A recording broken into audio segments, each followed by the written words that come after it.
Il-Gvern beda r-restawr tal-Knisja ta' San Filippu fl-Isla.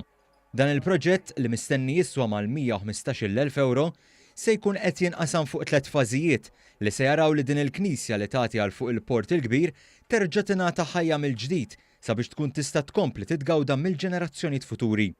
Il-proġett se jinkludi r-restawr tal-kopla, it-tibdil ta' aperturi deterjorati, ir-restawr intern u estern tal-lanterna ta' fuq il-kopla u tisħiħ strutturali tal-kampnar tal-Knisja.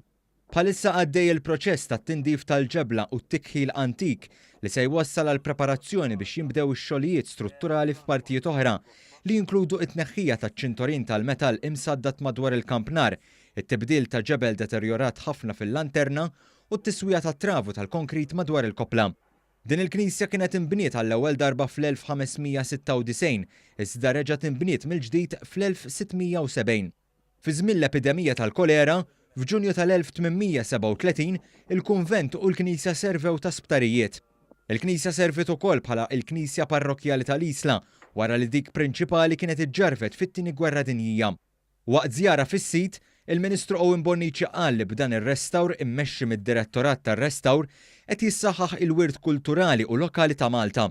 Spjega kif din il-Knisja hija simbolu tal-identità nazzjonali u qal li bħala Gvern huwa impenjat li jżidu l-aċċessibilità fis-settur.